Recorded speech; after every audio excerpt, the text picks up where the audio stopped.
Terence Steven. Steve McQueen was an American actor. Called the King of Cool, his anti-hero persona, developed at the height of the Vietnam War-era counterculture, made him a top box office draw of the 1960s and 1970s. McQueen received an Academy Award nomination for his role in the Sand Pebbles. His other popular films include The Thomas Crown Affair, Bullitt, The Getaway, and Papillon, as well as the all-star ensemble films The Magnificent Seven, The Great Escape, and The Towering Inferno. In 1974, he became the highest-paid movie star in the world, although he did not act in films again for 4 years. McQueen was combative with directors and producers, but his popularity placed him in high demand and enabled him to command large salaries. Early life: McQueen was born Terence Steven McQueen in Beech Grove, Indiana, a suburb of Indianapolis, in Marion County. His father, William Terence McQueen, a stunt pilot for a barnstorming flying circus, abandoned McQueen's mother 6 months after meeting her. His mother, Julia Ann, was allegedly a rebellious alcoholic prostitute.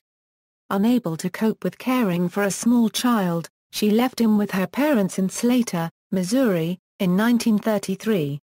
Shortly thereafter, as the Great Depression set in, McQueen and his grandparents moved in with Lillian's brother Claude, at his farm in Slater. McQueen was raised as a Roman Catholic. He had good memories of the times on his great-uncle Claude's farm. In recalling him, McQueen stated, "He was a very good man, very strong, very fair.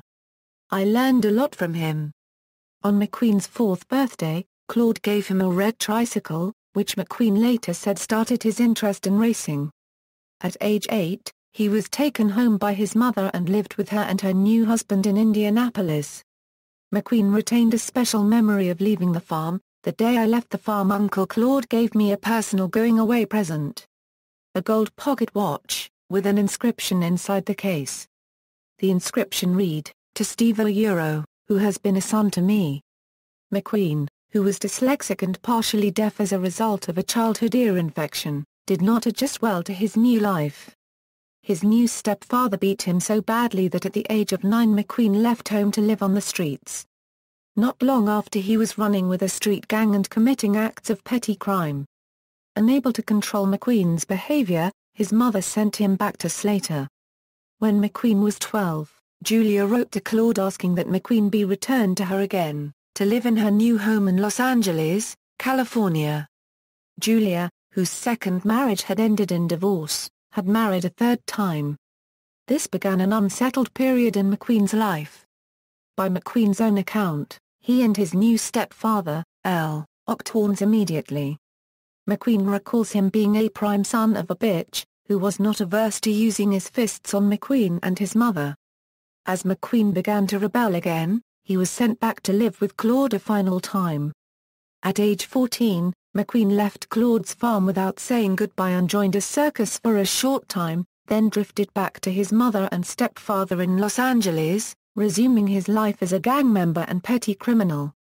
McQueen was caught stealing hubcaps by police, who handed him over to his stepfather, who beat him severely, ending the fight by throwing McQueen down a flight of stairs. McQueen looked up at his stepfather and said, "You lay your stinkin' hands on me again and I swear, I'll kill ya." After the incident, McQueen's stepfather convinced his mother to sign a court order stating that McQueen was incorrigible, remanding him to the California Junior Boys Republic in Chino, California. Here, McQueen began to change and mature.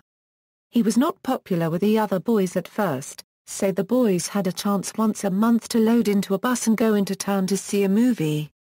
And they lost out because one guy in the bungalow didn't get his work done right. Well, you can pretty well guess they're gonna have something to say about that. I paid his dues with the other fellows quite a few times. I got my lumps, no doubt about it. The other guys in the bungalow had ways of paying you back for interfering with their well-being. Ultimately, McQueen gave Boys Republic a shot. He became a role model when he was elected to the Boys Council, a group who set the rules and regulations governing the boys' lives. At 16, McQueen left Chino and returned to his mother, now living in Greenwich Village, but almost left again. He then met two sailors from the Merchant Marine and volunteered to serve on a ship bound for the Dominican Republic. Once there, he abandoned his new post, eventually being employed as a towelboy in a brothel. Afterwards, McQueen made his way to Texas, and drifted from job to job. He worked as an oil rigger, a trinket salesman in a carnival, and a lumberjack. Military service. In 1947, McQueen joined the United States Marine Corps and was promoted to private first class and assigned to an armored unit. Initially, he reverted to his prior rebelliousness, and was demoted to private 7 times. He took an unauthorized absence by failing to return after a weekend pass expired, staying with a girlfriend for 2 weeks until the shore patrol caught him. He resisted arrest and spent 41 days in the brig after this. McQueen resolved to focus his energies on self-improvement and embraced the Marines' discipline. He saved the lives of 5 other Marines during an Arctic exercise, pulling them from a tank before it broke through ice into the sea. He was assigned to the Honor Guard, responsible for guarding then U.S. President Harry Truman's yacht. McQueen served until 1950 when he was honorably discharged. He later said he had enjoyed his time in the Marines. Acting. The 1950s. In 1952, with financial assistance provided by the GI Bill, McQueen began studying acting at Sanford Meisner's neighborhood playhouse. Purportedly, the future King of Cool delivered his first dialogue on a theater stage in a 1952 play produced by Yiddish theater star Molly Picon. McQueen's character spoke one brief line, "Alles ist verloren." He began to earn money by competing in weekend motorcycle races at Long Island City Raceway and purchased the first of many motorcycles, a Harley-Davidson. He soon became an excellent racer, and went home each weekend with about $100 in winnings. He appeared as a musical judge in an episode of ABC's Jukebox Jury, that aired in the 1953–1954 season. McQueen had minor roles in productions including Peg O' My Heart, The Member of the Wedding, and Two Fingers of Pride. He made his Broadway debut in 1955 in the play A Hatful of Rain, starring Ben Gazzara.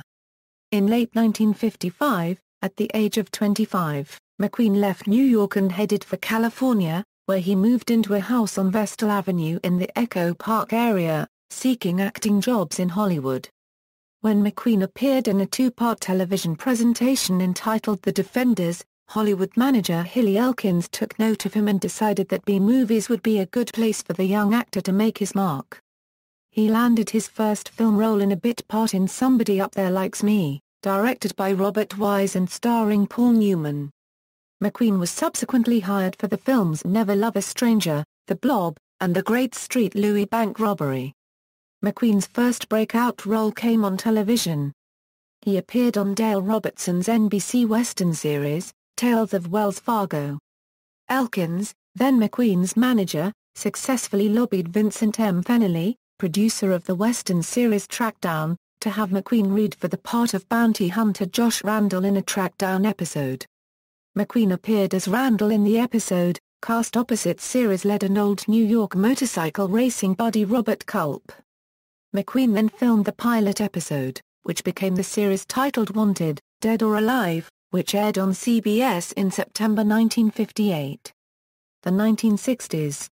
In the interviews in the DVD release of Wanted, Trackdown star Robert Culp claims credit for bringing McQueen to Hollywood and landing him the part of Randall. He said he taught McQueen the art of the fast draw, adding that, on the second day of filming, McQueen beat him. McQueen became a household name as a result of this series. Randall's special holster held a sawed-off .44-40 Winchester rifle nicknamed the Mare's Leg instead of the 6-gun carried by the typical Western character, although the cartridges in the gun belt were dummy .45-70, chosen because they looked tougher. Coupled with the generally negative image of the bounty hunter, this added to the anti-hero image infused with mystery and detachment that made this show stand out from the typical TV Western. The 94 episodes that ran from 1958 until early 1961 kept McQueen steadily employed. At 29, McQueen got a significant break when Frank Sinatra removed Sammy Davis, Jr., from the film Never So Few after Davies supposedly made some mildly negative remarks about Sinatra in a radio interview, and Davis' role went to McQueen. Sinatra saw something special in McQueen and ensured that the young actor got plenty of close-ups in a role that earned McQueen favorable reviews. McQueen's character, Bill Ringer, was never more comfortable than when driving at high speed, in this case in a Jeep or handling a switchblade or a Tommy gun. After Never So Few, the film's director John Sturges cast McQueen in his next movie, promising to give him the camera. The Magnificent Seven, in which he played Van Tanner and co-starred with Yul Brynner, Robert Vaughn, Charles Bronson and James Coburn, became McQueen's first major hit and led to his withdrawal from Wanted, Dead or Alive. McQueen's focused portrayal of the taciturn second lead catapulted his career. His added touches in each scene, such as shaking a shotgun round before loading it and wiping his hat rim, annoying co-star Brynner, who protested that McQueen was trying to steal his spotlight. Brynner refused to draw his gun in the same scene with McQueen, not wanting his character outdrawn. McQueen played the lead in the next big Sturges film, 1963's The Great Escape, Hollywood's depiction of the otherwise true story of an historical mass escape from a World War II POW camp, Stalag Luft 3. Insurance concerns prevented McQueen from performing the film's notable motorcycle leap, which was done by his friend and fellow cycle enthusiast Bardet Hines, who resembled McQueen from a distance. When Johnny Carson later tried to congratulate McQueen for the jump during a broadcast of The Tonight Show, McQueen said, "It wasn't me. That was Bardet Hines." This film established McQueen's box office clout and secured his status as a superstar. In 1963, McQueen starred in Love with a Proper Stranger with Natalie Wood. He later appeared in a prequel as the titular Nevada Smith, a character from Harold Robbins' The Carpetbag as portrayed by Alan Ladd 2 years earlier in a movie version of that novel. The sequel, an enormously successful Western action-adventure, features Carl Malden and Suzanne Pleshette. McQueen earned his only Academy Award nomination in 1966 for his role as an engine room sailor in The Sand Pebbles, in which he stars opposite Candice Bergen and Richard Attenborough. He followed his Oscar nomination with 1968's Bullitt, one of his most famous films, co-starring Jacqueline Bisset and Robert Vaughn. It featured an unprecedented auto chase through San Francisco. Although McQueen did do the driving that appeared in close-up, this was about 10% of what is seen in the film's car chase. The rest of the driving by the McQueen character was done by stunt drivers Bardet Hines and Lauren Janes. Bullitt went so far over budget that Warner Brothers cancelled the contract on the rest of his films, 7 in all. When Bullitt became a huge box office success, Warner Brothers tried to woo him back, but he refused, and his next film was made with an independent studio and released by United Artists. For this film, McQueen went for a change of image, playing a debonair role as a wealthy executive in the Thomas Crown Affair with Faye Dunaway in 1968. The following year he made the Southern period piece The Ravers. The 1970s, in 1971 McQueen starred in the poorly received auto racing drama Le Mans. Then came The Getaway where he met future wife Arlie McGraw. He worked for director Sam Peckinpah again with the leading role in Junior Bonner in 1972, a story of an aging rodeo rider. He followed this with a physically demanding role as a Devil's Island prisoner in 1973's Papillon, featuring Dustin Hoffman as his character's tragic sidekick. In 1973, the Rolling Stones referred to McQueen in the song Star Star from the album Goat's Head Soup, for which an amused McQueen reportedly gave personal permission. The lines were Starfucker, Starfucker, Starfucker, Starfucker /yes you are, yes you are, yes you are yeah. Ali McGraw got mad with you for giving head to Steve McQueen. By the time of The Getaway, McQueen was the world's highest paid actor. But after 1974's The Towering Inferno, co-starring with his longtime professional rival Paul Newman and reuniting him with Dunaway, became a tremendous box office success, McQueen all but disappeared from the public eye, to focus on motorcycle racing and traveling around the country in a motorhome and on his vintage Indian motorcycles. He did not return to acting until 1978 with An Enemy of the People, playing against type as a bearded, bespectacled 19th-century doctor in this adaptation of a Henrik Ibsen play. The film was seen only briefly in theaters and is available on DVD. His last two films were loosely based on true stories: Tom Hon, a Western adventure about a former Army scout turned professional gunman who worked for the big cattle ranchers hunting down rustlers, and later hanged for murder in the shooting death of a sheepherder, and The Hunter, an urban action movie about a modern-day bounty hunter, both released in 1980. Missed roles: McQueen was offered the lead role in Breakfast at Tiffany's but was unable to accept due to his Wanted, Dead or Alive contract.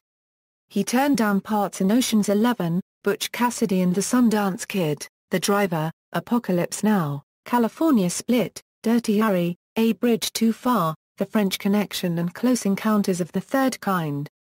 According to director John Frankenheimer and actor James Garner in bonus interviews for the DVD of the film Grand Prix, McQueen was Frankenheimer's first choice for the lead role of American Formula One race car driver Peter. Frankenheimer was unable to meet with McQueen to offer him the role and sent Edward Lewis, his business partner and the producer of Grand Prix. McQueen and Lewis instantly clashed, the meeting was a disaster, and the role went to Garner. Director Steven Spielberg said McQueen was his first choice for the character of Roy Neary in the movie Close Encounters of the Third Kind. According to Spielberg, in a documentary on the Close Encounters DVD, Spielberg met him at a bar, where McQueen drank beer after beer. Before leaving, McQueen told Spielberg that he could not accept the role because he was unable to cry on cue. Spielberg offered to take the crying scene out of the story, but McQueen demurred, saying that it was the best scene in the script. The role eventually went to Richard Dreyfuss. William Friedkin wanted to cast McQueen as the lead in the action thriller film Sorcerer. Sorcerer was to be filmed primarily on location in the Dominican Republic, but McQueen did not want to be separated from Ali MacGraw for the duration of the shoot. McQueen therefore asked Friedkin to let MacGraw act as a producer, so she could be present during principal photography. Friedkin would not agree to this condition, and cast Roy Scheider instead of McQueen. Friedkin later remarked that not casting McQueen hurt the film's performance at the box office. Spy novelist Jeremy Duns revealed that Steve McQueen was considered for the lead role in a film adaptation of The Diamond Smugglers, written by James Bond creator Ian Fleming. McQueen would play John Blaze, a secret agent gone undercover to infiltrate a diamond smuggling ring in South Africa. There were complications with the project which was eventually shelved, although a 1964 screenplay does exist. McQueen and Barbra Streisand were tentatively cast in The Gauntlet, but the two did not get along due to a clash of egos. Both withdrew from the project, and the lead roles were filled in by Clint Eastwood and Sondra Locke. McQueen expressed interest in the Rambo character in First Blood when David Morrell's novel appeared in 1972, but the producers rejected him because of his age. He was offered the title role in The Bodyguard when it was proposed in 1976, but the film did not reach production until years after McQueen's death. Quigley Down Under was in development as early as 1974, with McQueen in consideration for the lead, but by the time production began in 1980, McQueen was ill and the project was scrapped until a decade later, when Tom Selleck starred. McQueen was offered the lead in Raise the Titanic but felt that the script was flat. He was under contract to Owen Allen after appearing in the Towering Inferno and offered a part in a sequel in 1980, which he turned down. The film was scrapped and Newman was brought in by Allen to make When Time Ran Out, which was a box office bomb. McQueen died shortly after passing on the Towering Inferno 2. Motor racing: McQueen was an avid motorcycle and race car enthusiast. When he had the opportunity to drive in a movie, he performed many stunts. Perhaps the most memorable were the car chases in Bullitt and motorcycle chases in The Great Escape. Although the jump over the fence in The Great Escape was done by Bardet Hines for insurance purposes, McQueen did have considerable screen time riding his 650cc Triumph Trail 6 trophy motorcycle. It was difficult to find riders as skilled as McQueen. At one point, using editing, McQueen is seen in a German uniform chasing himself on another bike. McQueen and John Sturges planned to make Day of the Champion, a movie about Formula One racing, but McQueen was busy with the delayed The Sand Pebbles. They had a contract with the German Nah-1 Quarterbergring, and after John Frankenheimer shot scenes there for Grand Prix, the reels were turned over to Sturgis. Frankenheimer was ahead in schedule, and the McQueen-Sturgis project was called off. McQueen considered being a professional race car driver. He had a one-off outing in the British Touring Car Championship in 1961, driving a BMC Mini at Brands Hatch, finishing third. In the 1970 12 Hours of Sebring race, Peter Revson and McQueen won with a Porsche 908/02 in the 3-litre class and missed winning overall by 23 seconds to Mario Andretti Ignazio Giunti Nino Vaccarella in a 5-litre Ferrari 512S. This same Porsche 908 was entered by his production company Solar Productions as a camera car for Le Mans in the 1970 24 Hours of Le Mans later that year. McQueen wanted to drive a Porsche 917 with Jackie Stewart in that race, but the film backers threatened to pull their support if he did. Faced with the choice of driving for 24 hours in the race or driving for the entire summer making the film, McQueen opted for the latter. McQueen competed in off-road motorcycle racing. His first off-road motorcycle was a Triumph 500cc, purchased from friend and stuntman Nick Hines. McQueen raced in many top off-road races on the West Coast, including the Barger 1000, the Mint 400 and the Elsinore Grand Prix. In 1964, with Nick Hines on their Triumph Trail 6 trophies, he represented the United States competing for the Silver Vase Award in the 964 edition, held in Erfurt, East Germany of the International 6 Days Trial, an off-road motorcycling event. His competition number was 278, a number that has become associated with McQueen iconography.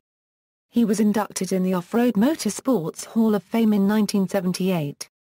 In 1971, Solar Productions funded the classic motorcycle documentary On Any Sunday, in which McQueen is featured, along with racing legends Mert Lawal and Malcolm Smith. Most bike flicks in the past concentrated on the outlaw crap, McQueen says, with some heat.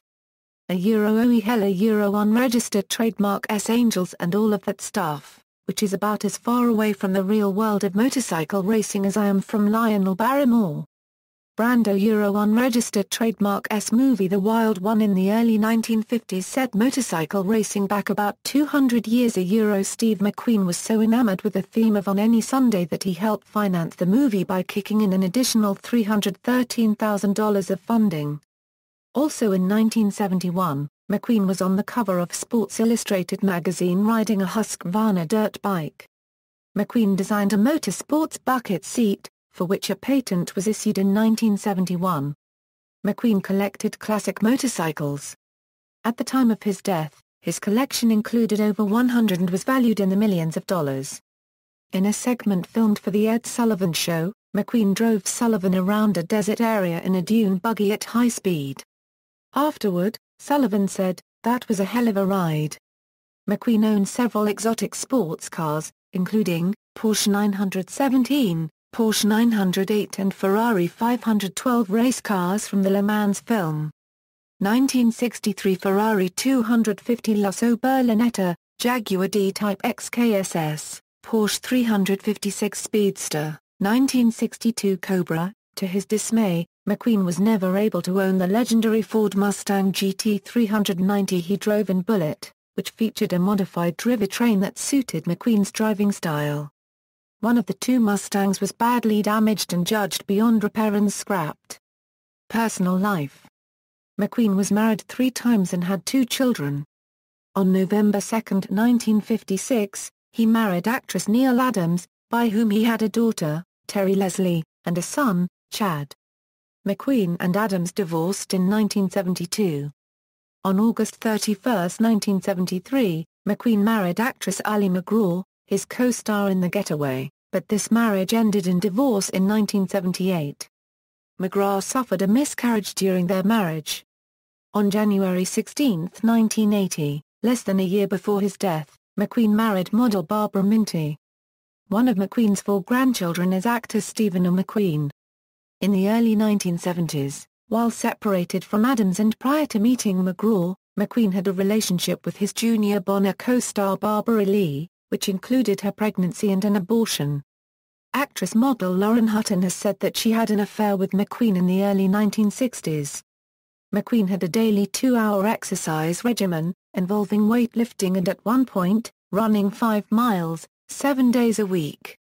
McQueen learned the martial art Hang Soo Do from 9th-degree black belt Patty Johnson. Steve McQueen was also a practitioner of Jeet Kune Do under the tutelage of the late great Bruce Lee. McQueen was known for his prolific drug use and he was a heavy cigarette smoker. McQueen sometimes drank to excess, and was arrested for driving while intoxicated in Anchorage, Alaska in 1972. After Charles Manson incited the murder of 5 people, including McQueen's friends Sharon Tate and Jay Sebring at Tate's home on August 9, 1969, it was reported McQueen was a potential target of the killers. According to his first wife, McQueen began carrying a handgun at all times in public, including at Sebring's funeral. 2 months after the murders, police found a hit list with McQueen's name on it, a result of McQueen's company having rejected a Manson's screenplay. In 2011, it was revealed that Sebring had invited McQueen to the party at Tate's house on the night of the murders. According to McQueen, he had invited a girlfriend to come along. She instead suggested an intimate night at home, which probably saved his life. McQueen had an unusual reputation for demanding free items in bulk from studios when agreeing to do a film, things like electric razors, jeans and other items. It was later discovered McQueen donated these things to the Boys Republic Reformatory School, where he spent time in his teen years. McQueen made occasional visits to the school to spend time with the students, often to play pool and speak about his experiences. After discovering a mutual interest in racing, McQueen and Great Escape co-star James Garner became good friends. Garner lived downhill from McQueen. And McQueen recalled, "I could see that Jim was neat around his place. Flowers trimmed, no papers in the yard. Grass always cut. So to piss him off, I'd start lobbing empty beer cans down the hill into his driveway. He'd have his drive all spick and span when he left the house, then get home to find all these empty cans. Took him a long time to figure out it was me." McQueen's third wife Barbara Minty McQueen in her book, Steve McQueen, The Last Mile, writes of McQueen becoming an evangelical Christian toward the end of his life. This was due in part to the influences of his flying instructor, Sammy Mason, Mason's son Pete, and Barbara. McQueen attended his local church, Ventura Missionary Church, and was visited by evangelist Billy Graham shortly before his death. Hobbies. McQueen was an avid dirt bike rider, running a BSA Hornet. He was to co-drive in a Triumph 2500 Pi for the British Leyland team in the 1970 London Mexico Rally, but had to turn it down due to movie commitments. He also loved flying and owned, among other aircraft, a 1945 Stearman, tail number N3188, a 1946 Piper J3 Cub, and an award-winning 1931 Pitcairn PA-8 biplane, flown in the U.S. mail service by famed World War I flying ace, Eddie Rickenbacker. They were hangared at Santa Paula Airport, an hour northwest of Hollywood, where he lived his final days. Death. McQueen developed a persistent cough in 1978. He gave up cigarettes and underwent antibiotic treatments without improvement. Shortness of breath grew more pronounced, and on December 22, 1979, after filming The Hunter, a biopsy revealed pleural mesothelioma, a cancer associated with asbestos exposure for which there is no known cure. The asbestos was thought to have been in the protective suits worn in his race car driving days, but in fact the auto racing suits McQueen wore were made of Nomex, a DuPont fire-resistant aramid fiber that contains no asbestos. By February 1980, there was evidence of widespread metastasis. While he tried to keep the condition a secret, the National Enquirer disclosed that he had terminal cancer on March 11, 1980. In July, McQueen traveled to Rosarito Beach, Mexico for unconventional treatment after U.S. doctors told him they could do nothing to prolong his life. Controversy arose over McQueen's Mexican trip, because McQueen sought a non-traditional cancer treatment called the Gerson therapy that used coffee enemas, frequent washing with shampoos, daily injections of fluid containing live cells from cows and sheep, massage and laetrile, a supposedly natural anti-cancer drug available in Mexico, but not approved by the U.S. Food and Drug Administration. McQueen paid for these unconventional medical treatments by himself in cash payments, which was said to have cost an upwards of $40,000 per month during his 3-month stay in Mexico. McQueen was treated by William Donald Kelly, whose only medical license had been for orthodontics. Kelly's methods created a sensation in the traditional and tabloid press when it was known that McQueen was a patient. McQueen returned to the U.S. in early October. Despite metastasis of the cancer through McQueen's body, Kelly publicly announced that McQueen would be completely cured and return to normal life.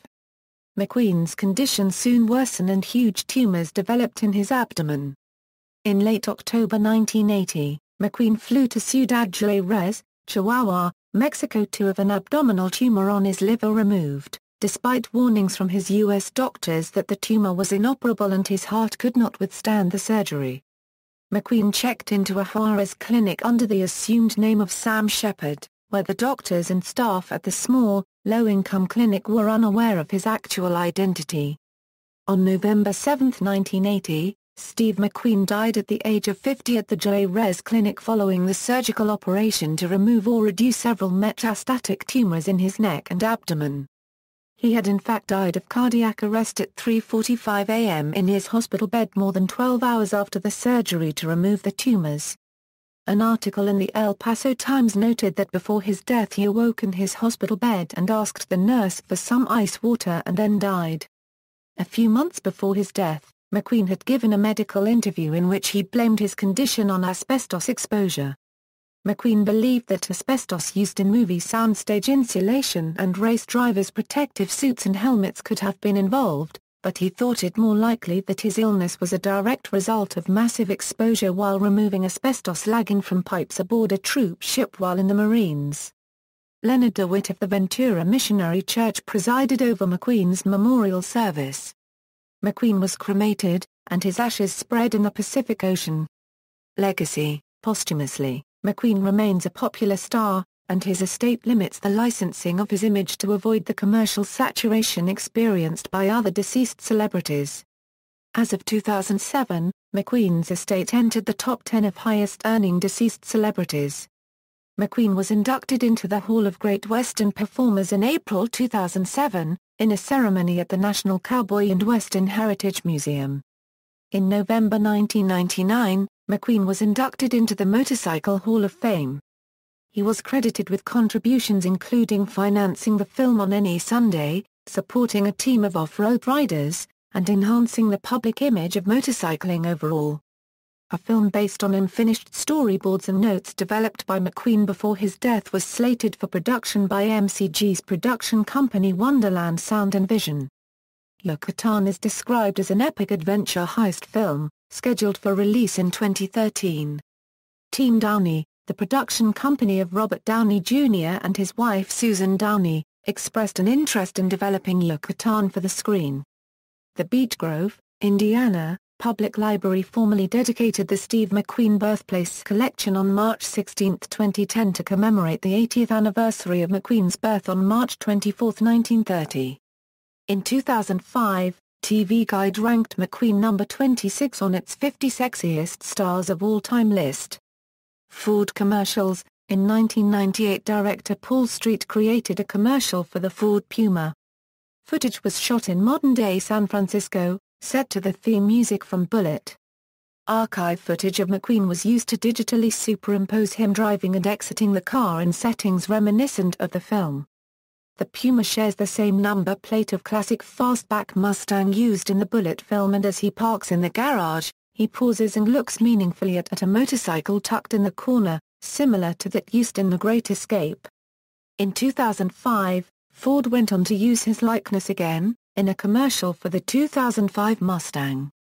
In the commercial, a farmer builds a winding racetrack, which he circles in the 2005 Mustang.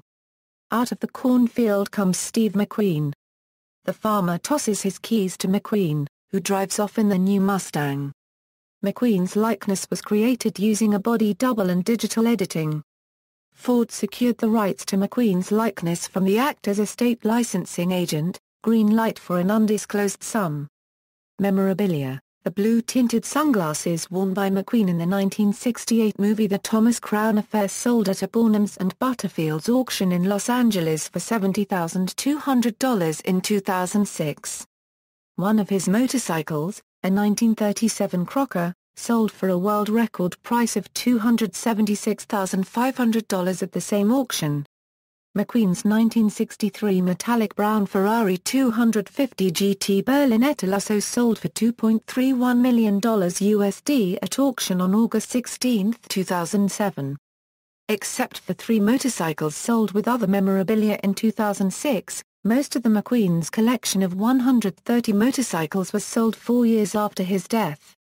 The 1970 Porsche 911S purchase while making the film Le Mans and appearing in the opening sequence was sold at auction in August 2011 for $1.375 million. The Rolex Explorer 2, reference 1655, known as Rolex Steve McQueen in the horology collector's world, the Rolex Submariner, reference 5512, which McQueen was often photographed wearing in private moments, sold for $234,000 at auction on June 11, 2009, a world record price for the reference. McQueen was left-handed and wore the watch on his right wrist. McQueen was a sponsored ambassador for her watches. In the 1970 film Le Mans, he famously wore a blue-faced Monaco 1133B caliber 11 automatic, which led to its cult status among watch collectors. His sold for $87,600 at auction on June 11, 2009. TAG Heuer continues to promote its Monaco range with McQueen a unregistered trademark S-image.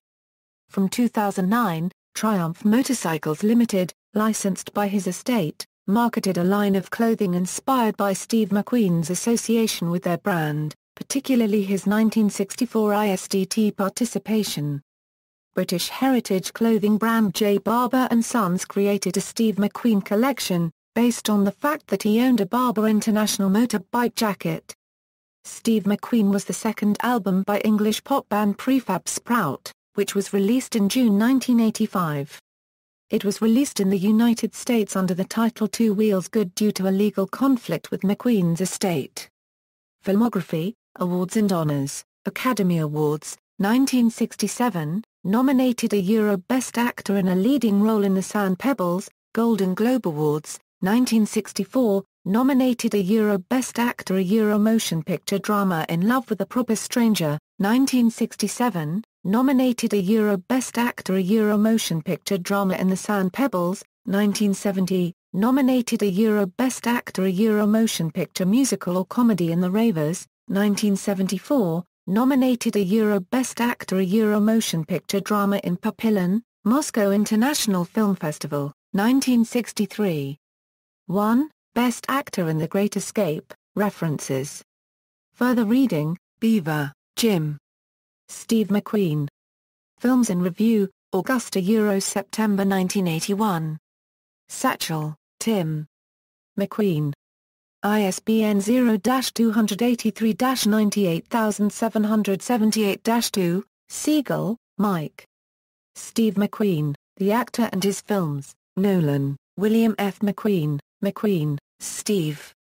Motorcycles, What I Like in a Bike and Why. Popular Science 189 ppA 76 €81. ISNA 0161-7370 Terrell, Marshall. Steve McQueen, Portrait of an American Rebel, McQueen, Terrell.